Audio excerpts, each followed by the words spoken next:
अगर आप भी चाहते हैं बिट्टू मलंगिया इंटरटेनमेंट का ऑडियो वीडियो सबसे पहले आप तक पहुंचे, तो लाल बटन को दबाकर चैनल को सब्सक्राइब करें और बेल आइकन दबाना ना भूलें।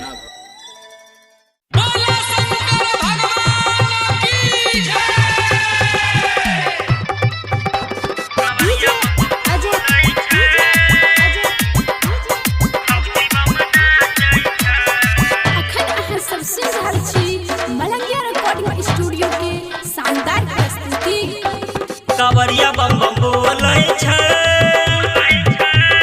भौजी बम नाचै छै, भैया बम बम कहै छै। डीजे बजा दहौ डीजे वाला भाई, नाचे में भैया भौजी छै योगतैल।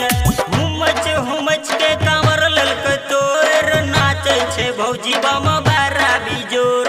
धकला धकली छै देवघर में शोर, भैया बम के लागै छै डर। कावरिया बम बोलै छै,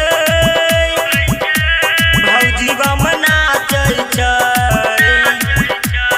भैया बम बम कहै छै। कावरिया बम बम बोलै छै, भौजी बम नाचै छै। बोलो बोलो देवघर वाले बाबा की।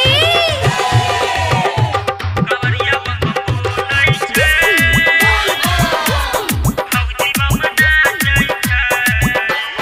हाँ, बम सब बनावे लगलै भौजी सबके वीडियो रे, भौजी सबके वीडियो रे। अरे रंजित लालू सब बम करै छै जुलूम, बम करै छै जुलूम।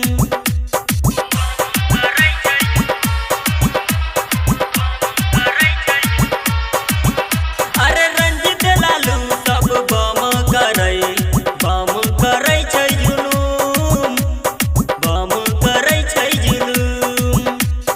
चढ़ल रहे सावन सबके बनल रहे मुंड, जाई वाला बम के सुधैर गेले होश। हुमच हुमच के कांवर ललकै तोर, नाचै छै भौजी बम बारा बिजोर। धकला धकली छै देवघर में शोर, भैया बम के लागै छै डर। कावरिया बम बोलै छै, भौजी बम नाचै छै, भैया बम बम कहै छै। कावरिया बम बम बोलै छै, भौजी बम नाचै छै। बोलिए शंकर भगवान की। कावरिया बम बम बोलै छै, भौजी बम नाचै छै। हाँ, अजबे गजबे के कामर हिलाबे, हिलै छै कांवर के घंटी रे,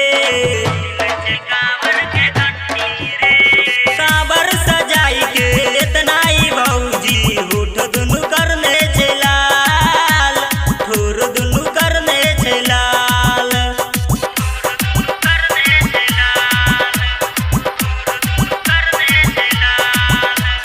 कांवर सजाई के इतना ही भौजी होठ दुनु करने छै लाल, ठोर दुनु करने छै लाल। लोटा से जल सारू भाई देलकै ढायर, आ चढ़ते सावन जल देलकै ढायर। चलै रे बिट्टू जल चढ़ा, बैसाख में करी है शादी बियाह। बम भैया छै पूरा गरम, मोटरसाइकिल से देवघर जाइ छी रे हम। की हेतै जल ढारा ढारी रे, पूजा छै भारी।